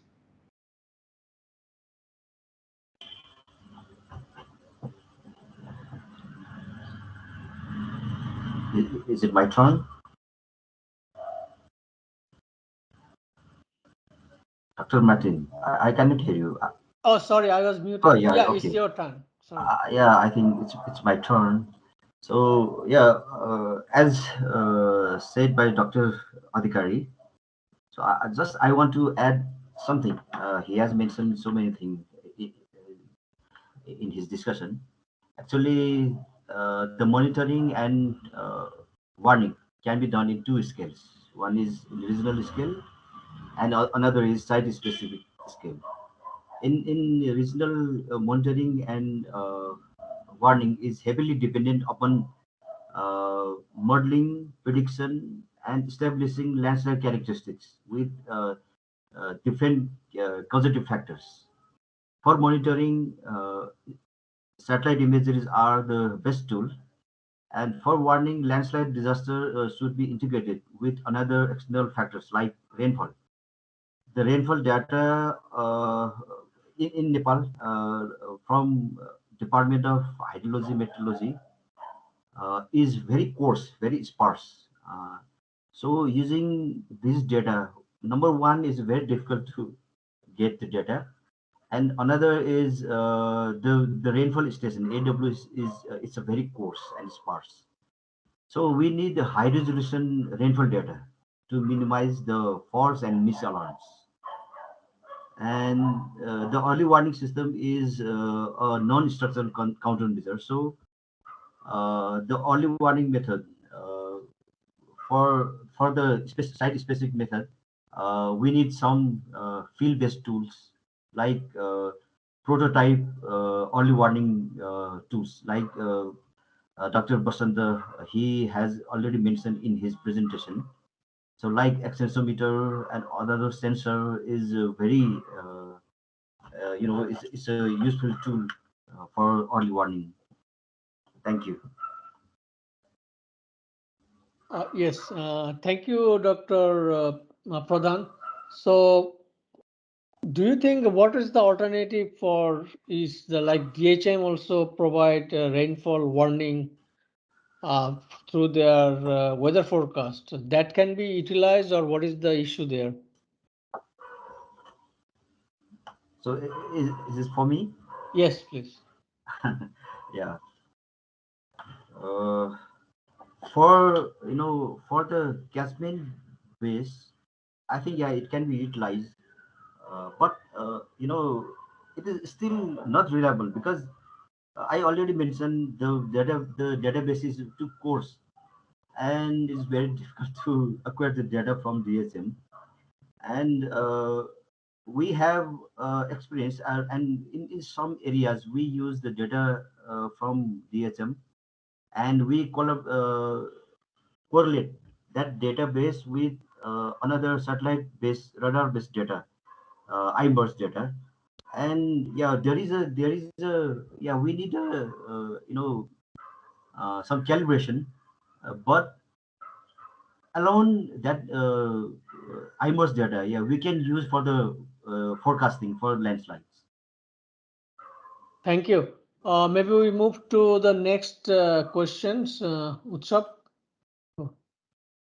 Yeah, so now the next question to Dalia and Dr. Ramesh. What are the technical challenges and gaps for landslide monitoring and warning in the context of Nepal? Maybe we start with Dalia. Sure. I mean, one of the obvious gaps in in landslide monitoring is landslides happen during the monsoon season. It's predominantly cloud covered, and so being able to use optical imagery to get a sense of where these events are happening is challenged. And then the synthetic aperture radar data, those methods I think are evolving, but to use that for rapid landslides is still not quite there. And so I think that's a technical challenge and opportunity to see how we can better exploit radar data, especially for immediate, mapping after the events. The heat mapping, I think, is some of the first examples. We're not the only team to do it, but I do think that in addition to ground-based, which is obviously the most reliable, that's a big challenge. And in terms of warning, I'm actually very interested to hear some of the work, a little bit more from Dr. Pradhan about, calibrating and comparing the WRF data with satellite data and what bias correction or could work to allow us to improve our, the efficacy of the precipitation data. And that's really one of the major challenges, I think, with warning. And so I think it's great to hear that that work is ongoing. And I think it's a great opportunity moving forward to kind of collaborate across groups. And then I'll just mention one thing that I didn't before to the point last time is that with the High Mountain Asia group, there's actually quite a bit of work trying to focus on downscaling of some of these precipitation data sets. Now it's evolving, and as you know, gauge data is sparse, but I think that with some of the new algorithms, with satellite data, models, and ground-based systems, I think in the coming years we'll have better satellite-derived, gauge-calibrated downscale data. I can't say when, but I think that things are moving in the right direction. And so that could be an additional component for monitoring and warning. Thanks. So maybe one question to Dalia, so when you use like observed precipitation, and does it enough for warning, or you need forecasted precipitation? No, I mean, so our systems right now rely on the satellite data that has a latency of about 4 hours. And so it's really telling you what happened essentially over the last day, over the last couple hours. But to really focus on warning, you do need weather forecasts. And I think what we're learning from our analysis at the global scale is that for the big events, the forecasts do an okay job. I'll be completely honest. At the local events and looking at some of these kind of extreme short duration events that we see trigger landslides in Nepal frequently during the monsoon season, we really need a regional calibrated forecast for that. And that is something that would really be game changing in advancing our warning capabilities in really any region, but in particular in Nepal. Thank you. I would now move to Dr. Ramesh to address the same question. Thank you very much, Dr. Martin. In addition to those obvious, the challenges of lack of the data, field verification problems and others, let me bring slightly different perspective as an organization working and linking, all the outcomes of the research to the policy and implementation at the local government's level. The number one challenge that we've found is, we don't have a consensus standards or the methodology, let's say. I'm not saying that we should have only one numerical modeling tool. We can have multiple, but in terms of at least the standards based on what is the purpose or objectives of our research, in terms of the the resolution, in terms of the verification process, in terms of the level of accuracy, in terms of the required level of the stakeholders engagement and others, we have to have the consensus. Otherwise, what we are actually finding is there are multiple maps, with the same name of the same local authority, and they are entirely different. And then even we get confused as in technical people. Then imagine how the the local governments work on those. So it's one is that if we could have the national standard, depending on the objective, we may not have the always the same resolution, same standards, same level of the data input, output, and others. But for different purpose, if we could set that, and if all of us agree on that, I think that will help a lot. That's number one challenge. The second one is, from our lessons and experience, if there are some preparedness, risk reduction, or at least, translating whatever we do to the local authority, that type of the actions, then it's perfect. Otherwise, we just do the assessment, prepare the map, and then if there is no linking or the further projects to, to work with the central as well as the local governments, then those maps will be obsolete after 2 years or 3 years, and then actually there is no actions in the field. So that's, I think, a very critical point we have to understand, and that's one of the challenges that we are facing. The third one is the stakeholders engagement. That's also, we have to be very clear on what level we want them to be engaged in.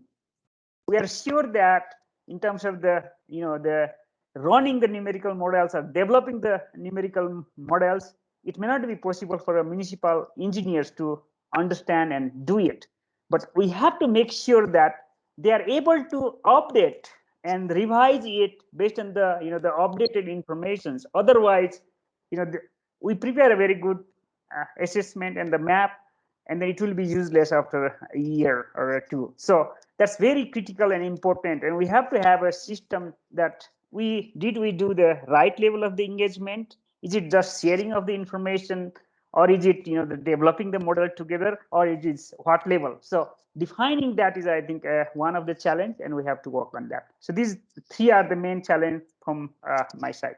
Thank you, Dr. Martin. Yeah, thank you, Dr. Ramesh.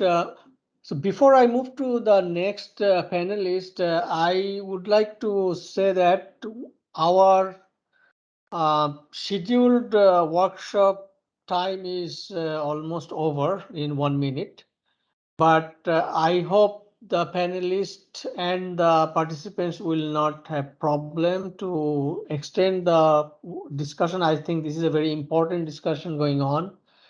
And if you have no problem, I would continue this discussion, maybe extend the workshop, maybe maximum 30 minutes. Is that okay? Okay, thank you. So with that, I'll move to the next question, Utsav.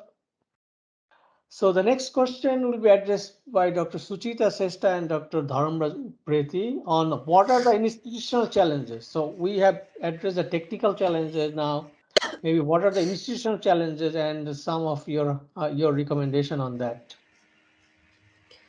So can I speak first? Yes, please.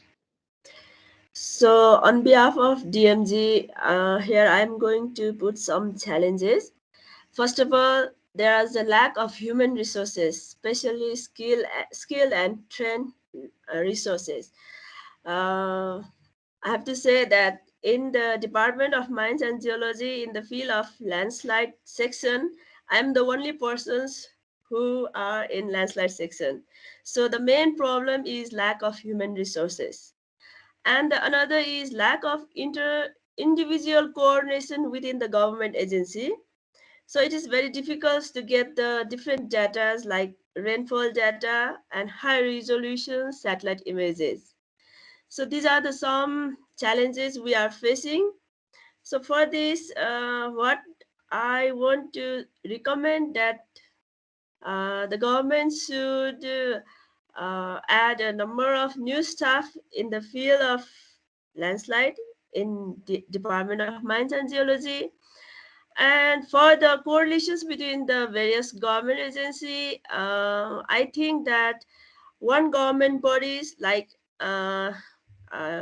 NDRRMA, so that type of organizations can play a lead role so that it can coordinate within the all government agencies. And for the third one, the data should be shared among all government agencies as far as they can. Thank you. Thank you. Move to Dr. Uprety on the same question. Thank you. Actually, let me start from challenges and then recommendations. So, if you see the landscape of the institutions working in disaster risk reduction and management in Nepal, it's diverse. And then their own decision-making systems, and they are working in their own.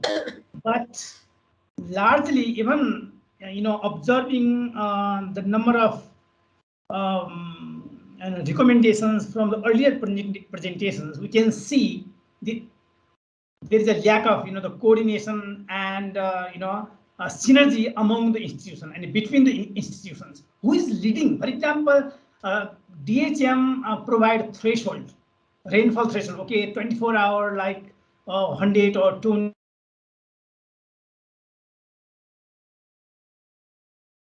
Particular landscape that is vulnerable to landslide, that data actually belongs to even Department of Mine and Geology, I think, in a large scale, but not completely as per the number of presentation and sharing that we observed. So to see the diverse institutions, vertical, upward, horizontal, and their capacity all the time, what we observed, what we felt, what we realize is there's a lack of capacity of the institution itself, number of staff, then technical capacity, understanding the masses. What does it mean? If, for example, if wind speed that exceeds 75 km/h, what does that mean for the local government? So these are the challenges of understanding risk, number one. Then largely many we agreed data. We don't sub-hourly, not even sub-hourly, I think sub-daily. So we need hourly data, for the discharge to be accurate. Then rainfall is the same.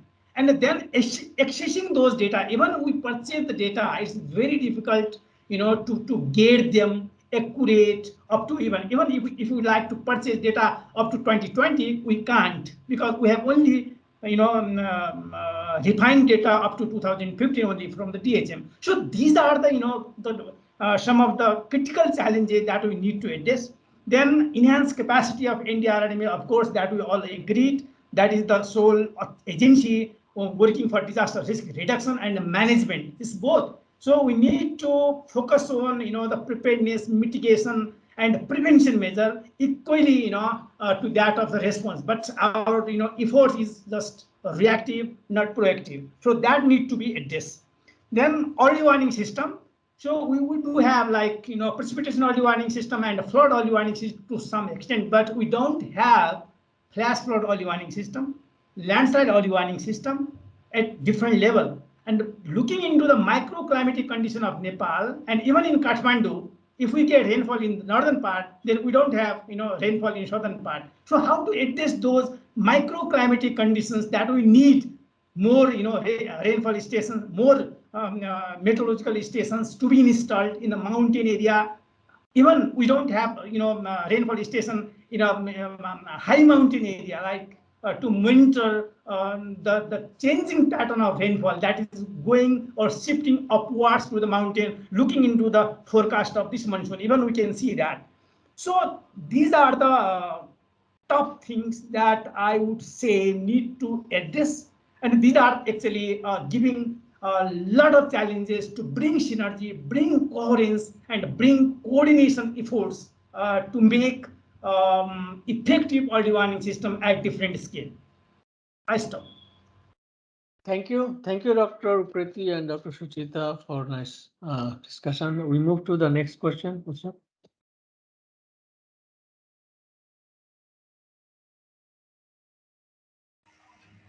Yes. So the next question is, how can we have better collaboration on the development and use of landslide monitoring and warning system in Nepal? Dr. Ramesh and Dr. Suchita. So we'll start with Dr. Ramesh.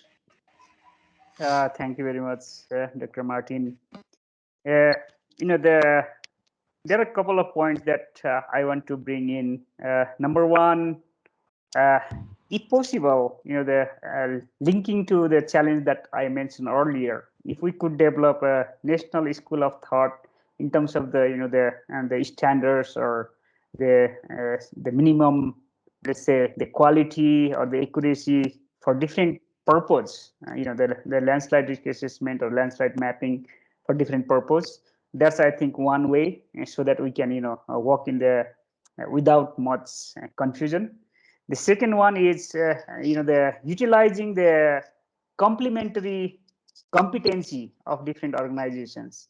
It looks that there is a duplications, and then different or many organizations are working in the same geographical unit, but actually the level of the details and the approach and the purpose are slightly different. So if we have if we can map that what is the best the expertise of different organizations, I think that's the way we can actually collaborate better. So it will be a more complementary than competing to each other.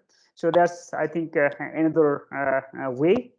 The third one is we have to put in mind how we can link all these the science to the policy and to the implementation and the proper communication, as Dr. Uprety mentioned earlier. The linking this very highly scientific information to the let's say the community science or community education.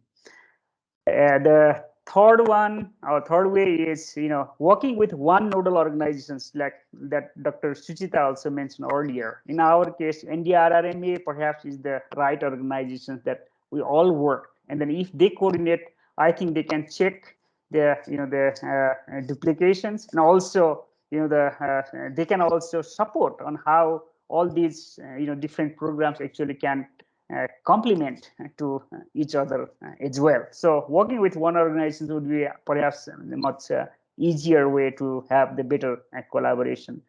And then the other one, because we always face this problem, all of us are facing, is to develop a system of data sharing.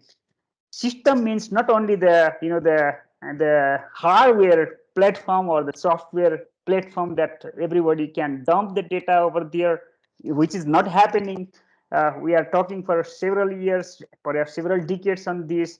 So if we have a proper system, means the authentication, the acknowledgement and the use of the data, so all these, so that everybody feel the win-win situation in terms of the sharing the data, and then they are actually the data sharing and using is promoted.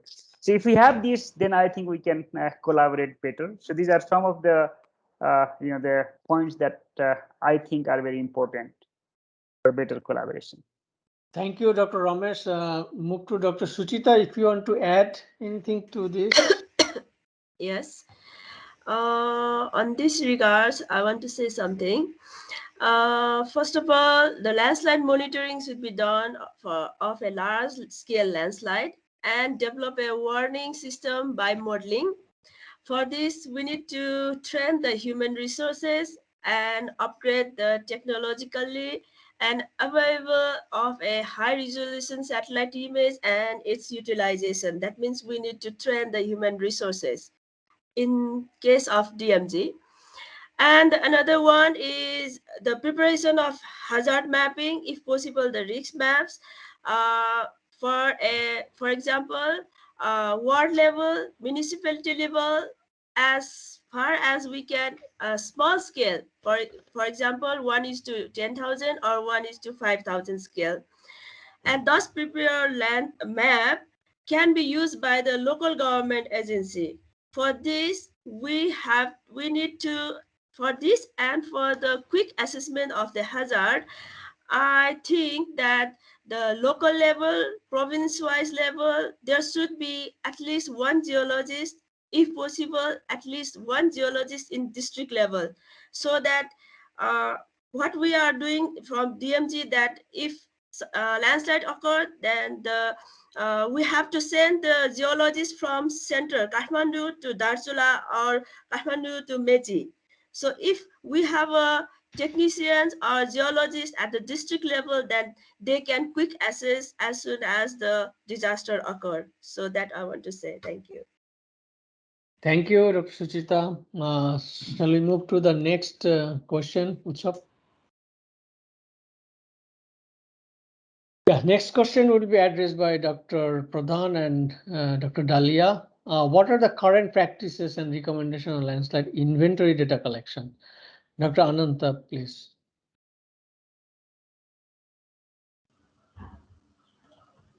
Thank you.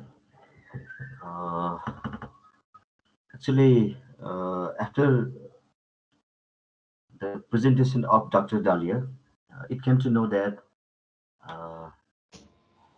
the working field of the NASA that was presented and WRRDC is now, it's very identical. We are doing the similar thing using the light machine learning XGBoost and another temporal landslide inventory mapping, and then SAR images, using SAR images. And to support the mitigation methods, we need to have basic data. I already told you, like landslide inventory, landslide hazard, and we need degree of hazard for the proper land use management. And we have to select the hot spot of all over the country. This is my recommendation, and this map definitely will help design and estimate the disaster mitigation work. Without those maps, the planning and installation of landslide early warning system are not possible. But those maps are not yet established in Nepal due to absence of appropriate institutions. Like this kind of map, I think we have all complete set of landslide inventory, but it's not the institutional wise. Somebody's making landslide inventory or landslide sustainability, whatever he collected data in the catchment or in a small study area, and another person do the same thing in another area.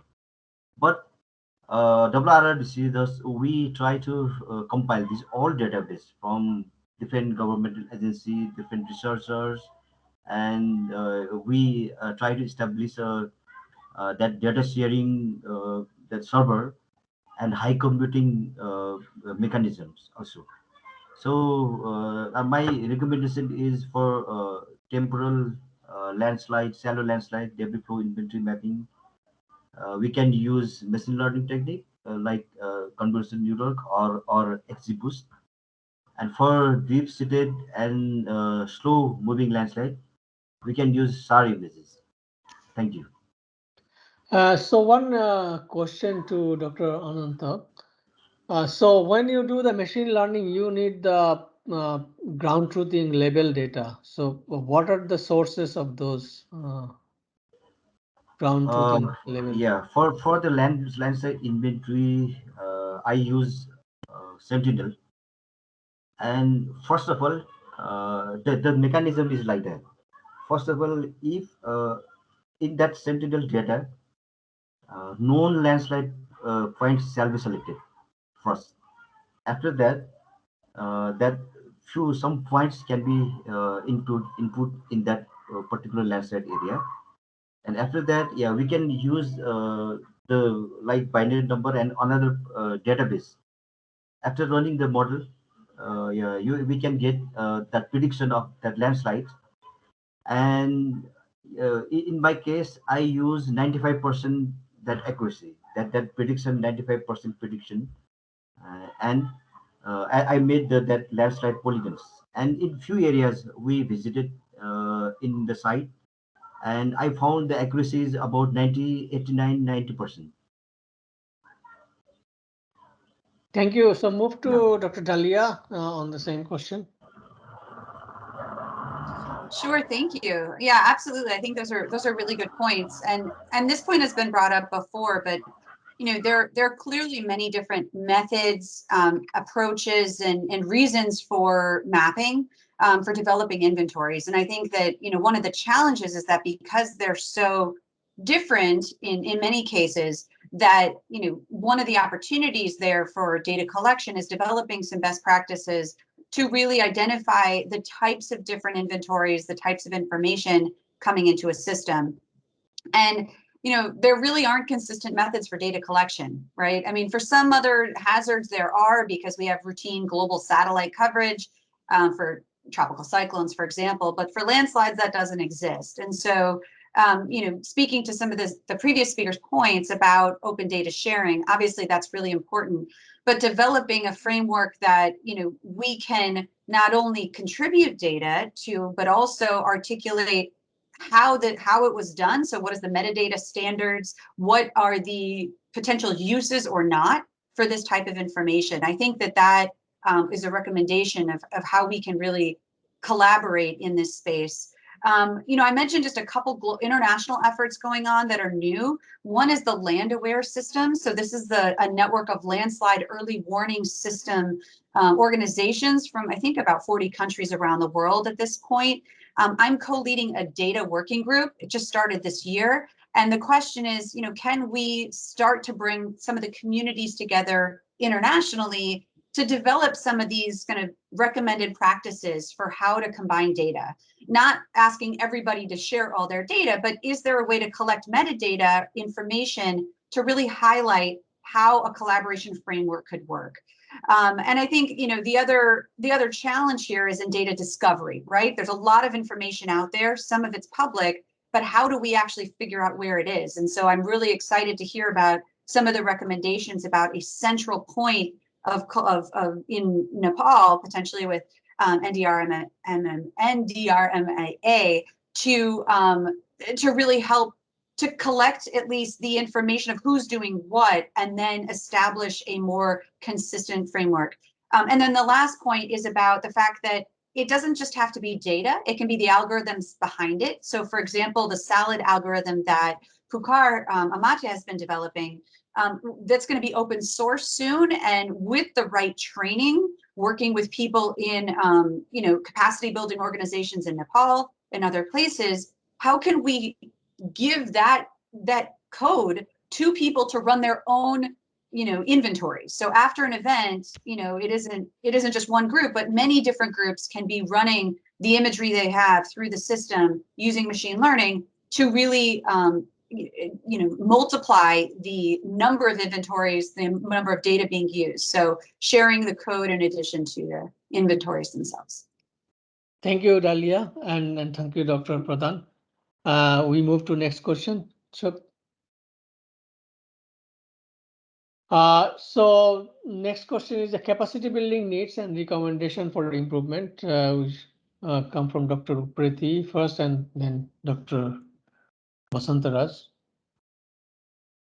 Yeah, thank you, Martin. Actually, as I mentioned earlier, we have a complex institutional landscape at different level, ranging from NDRMA at top level to world level disaster management committee at a Palika level. So there are a number of agencies like National Emergency Operations Center, Provincial Emergency Operations Center, that as per the Act, DRRM Act of Nepal, has provided them adequate space to work in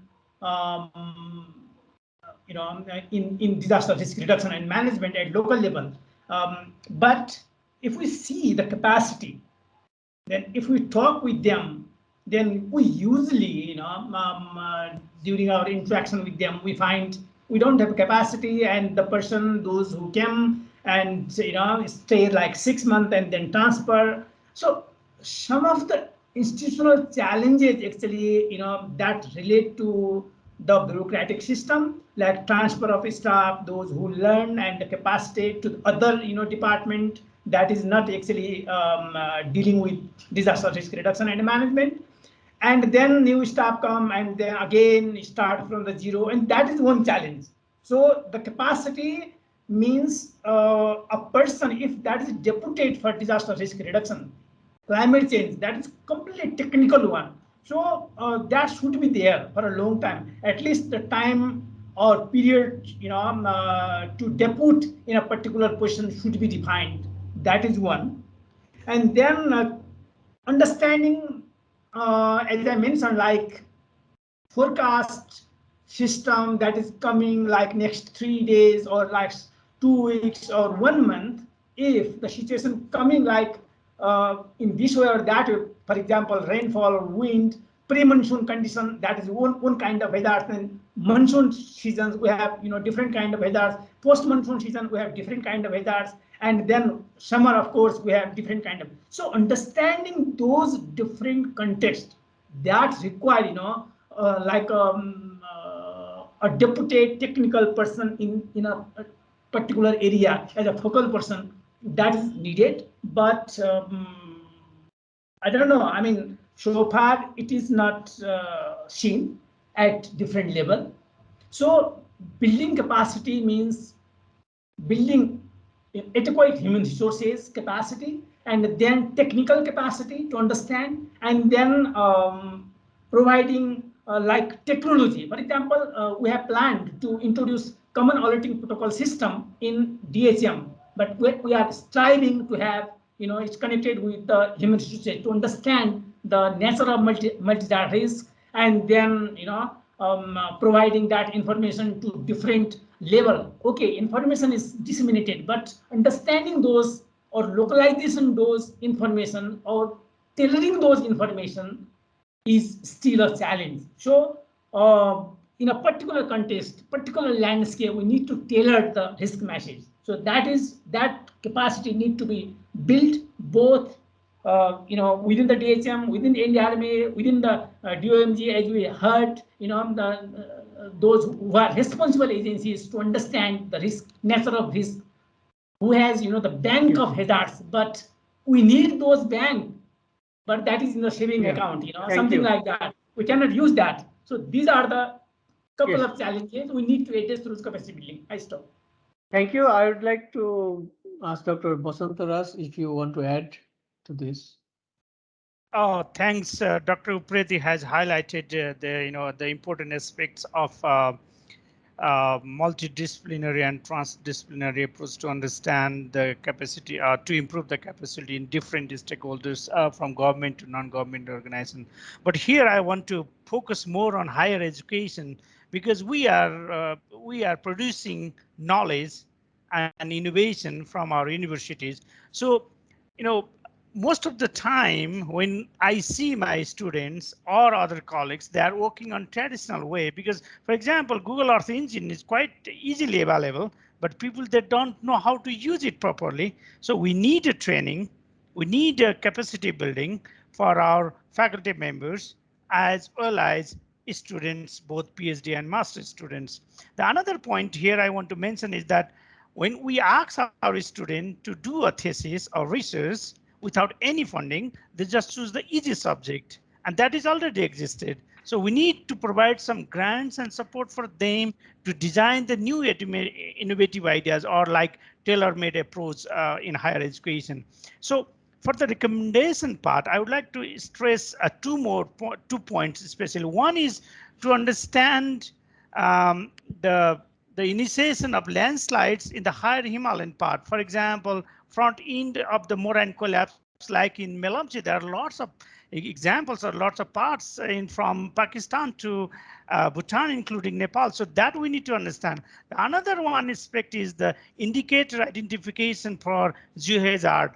For example, landslides, to understand on a basin scale, not only on one administrative or one road corridor or one river corridor. We need to understand the basin scale, and then after we can only identify the geomorphological causes or the complex scenarios or the cascading effect of these interaction with the mountain slopes. Thank you very much. Thank you. So thanks, a very nice discussion by all the panelists. We don't have many questions, but we have some questions from the audience. One question to DMG, that what is the base year on the landslide inventory that DMG prepared, and then how reliable the landslide early warning system? I think we go that question later. So what are the base layers of the inventory to DMG, Dr. Suchita?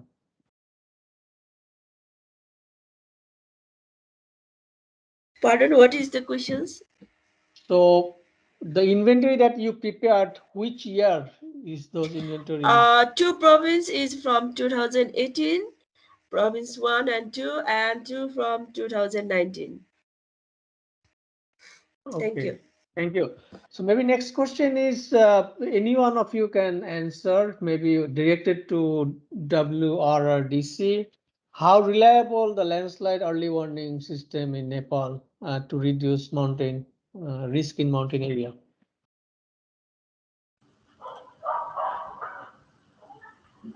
Yeah, thank you. Actually, this is still in investigation phase using rainfall threshold.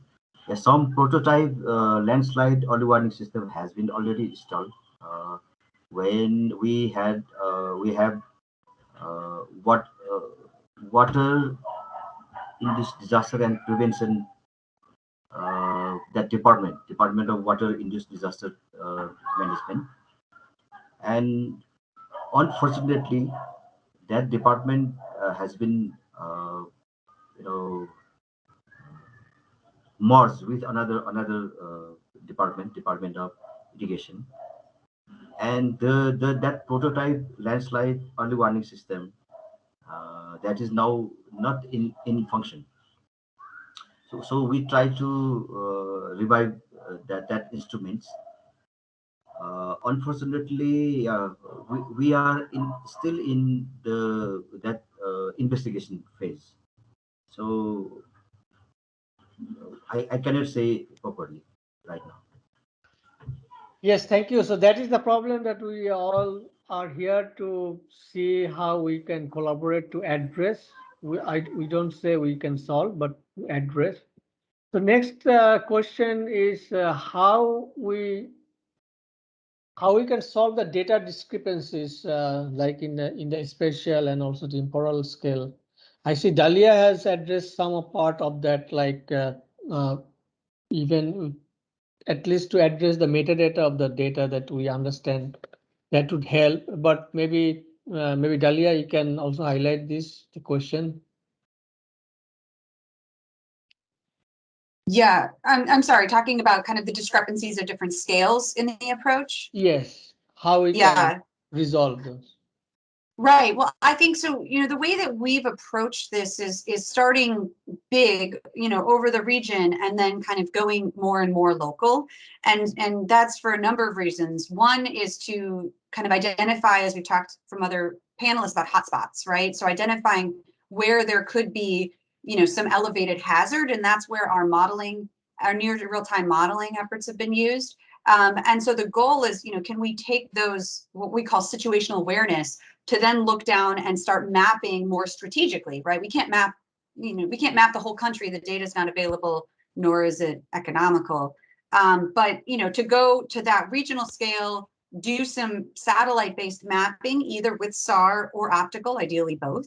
But then I think it really comes down to working with, as many of you have mentioned, the local communities, the expert geologists, that was an excellent point brought up, to do site investigations. And so I think that tiered approach allows us for more regional situational awareness and to be more strategic about how we map, and then even more strategic about how, field, deployments are done to really get at the underlying geomorphology and the hazard cascades that are occurring. So I think that within that framework, there's so many different groups here that have different parts of that picture. And of course, the catch is about the coordination. But I think that's kind of how we've been approaching it. Yes, thank you. I think it was a very, we cannot solve everything in a one session, but it was a very good discussion and presentation. I would like to thank you all the presenters and panelists. So which means that since we cannot solve this in one sitting, so we need to now think how we go forward how we collaborate. So with this, maybe Sudan, I would pass over to Sudan for the closing of this workshop. Thank you.